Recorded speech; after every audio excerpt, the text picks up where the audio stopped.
Warahmatullahi wabarakatuh. Perkenalkan, nama saya Jihan Ramadhani dari Universitas Muhammadiyah Soekarno. Pada kesempatan kali ini saya ingin menjelaskan mengenai terapi manual dalam rehabilitasi cedera olahraga. Nah, sebelum itu saya ingin menjelaskan mengenai apa itu cedera terlebih dahulu.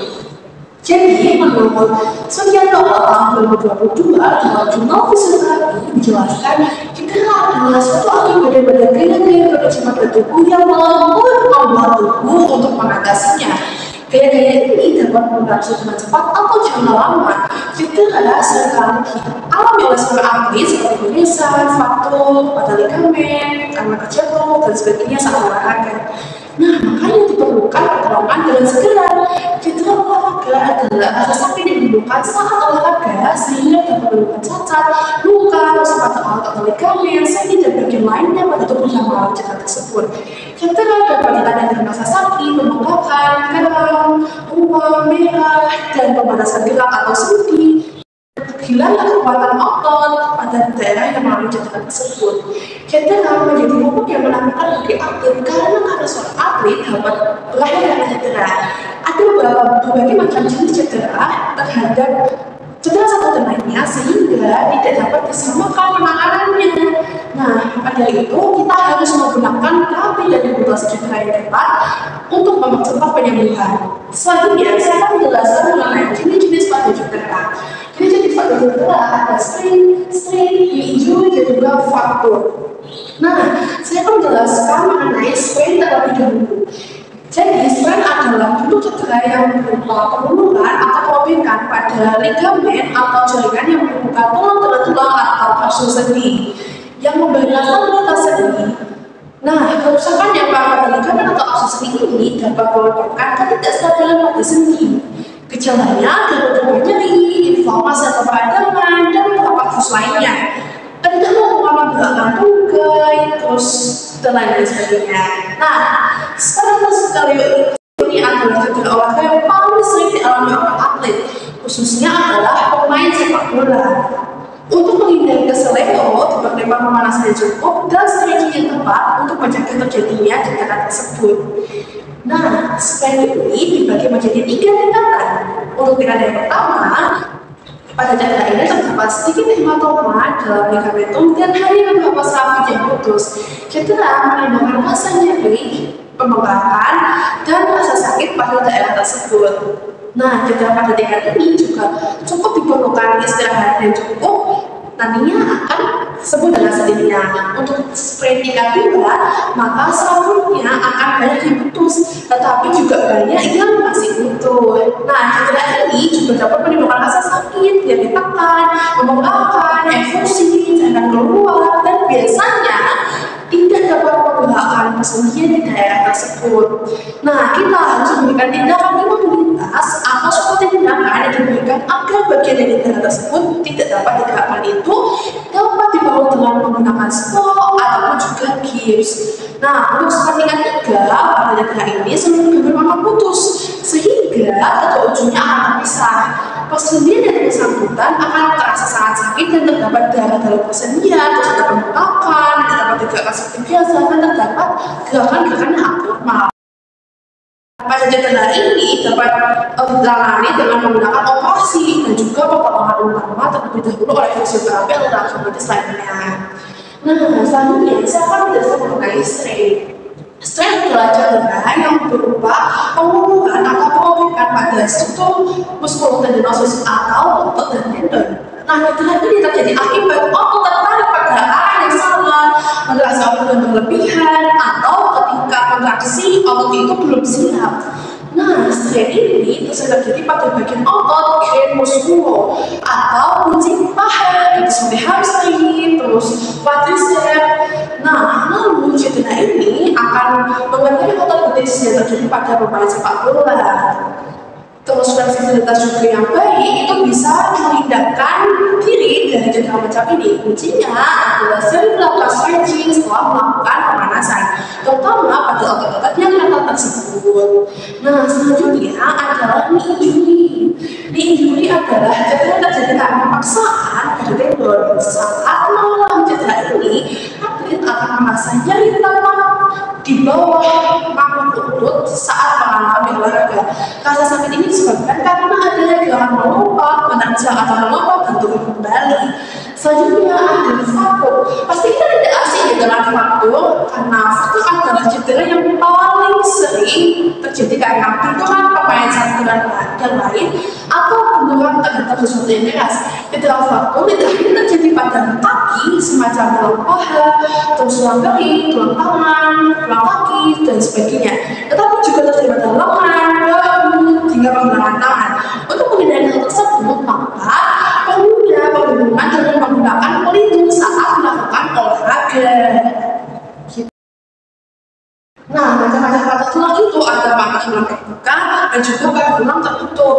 Untuk patah tulang terbuka, di mana fragmen atau pecahannya itu akan peluang melukai kulit dan akan menimbulkan darah. Untuk patah tulang tertutup, fragmen atau pecahan tulangnya akan tidak menembus permukaan kulit, gitu. Ketika atlet mengalami faktor, maka atlet tidak boleh melanjutkan pertandingan. Nah, selanjutnya saya akan menjelaskan mengenai bagaimana mengatasi cedera olahraga dalam terapi.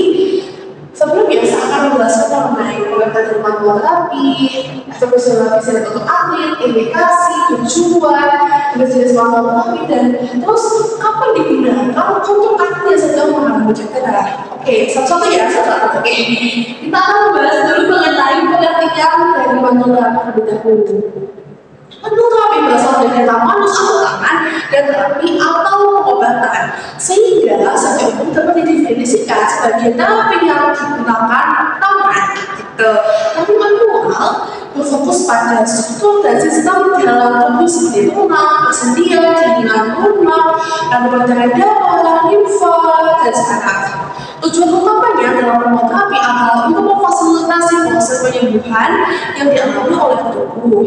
Nah, selanjutnya kita akan membahas mengenai efek fisiologi.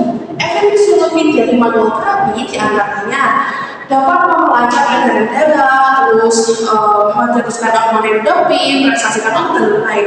Kemudian saya akan mengklasifikasi dalam beberapa poin.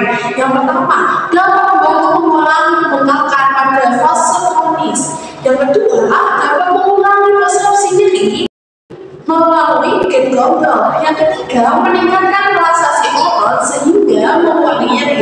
Yang keempat, dapat meningkatkan jangkauan gerak, kekuatan, koordinasi, keseimbangan, dan fungsi otot. Yang kelima, mengurangi atau meningkatkan ketegangan saraf atau mengurangi rasa sakit.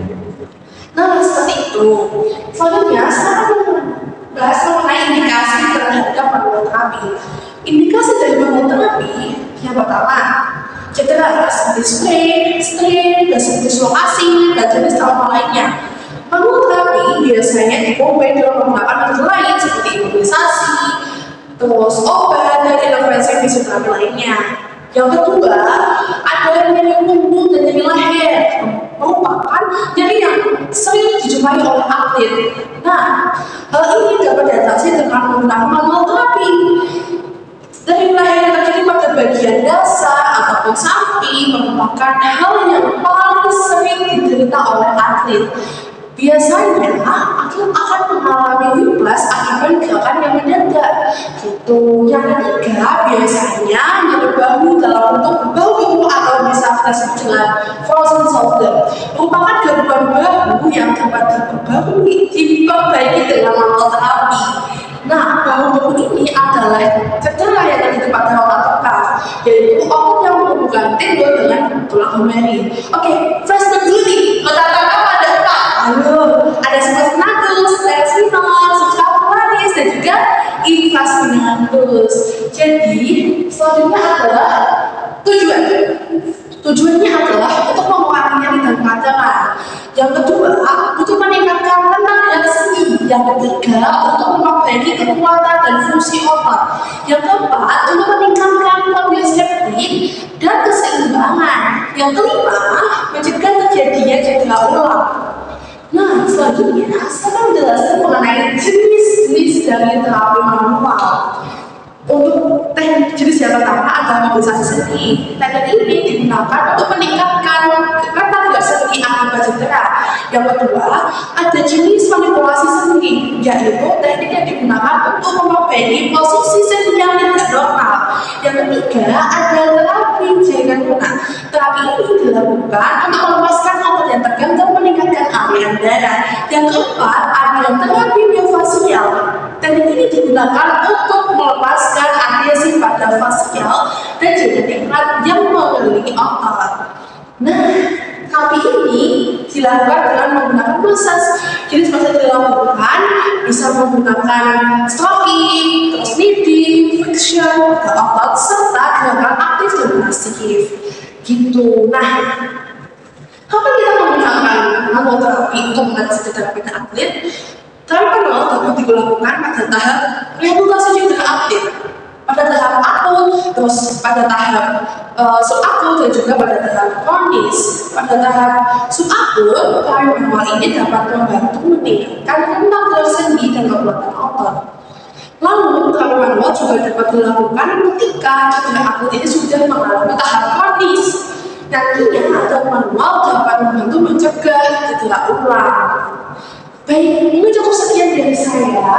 Saya akan membacakan kesimpulan. Jadi, penanganan cedera yang dilakukan untuk atlet olahraga harus dilakukan dengan cepat dan tepat.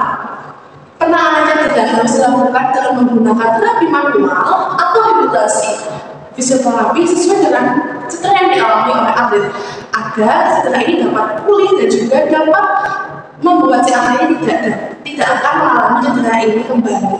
Seperti itu. Baik, terima kasih. Sekian yang dapat saya sampaikan. Lebih kurangnya saya mohon maaf. Wassalamualaikum warahmatullahi wabarakatuh.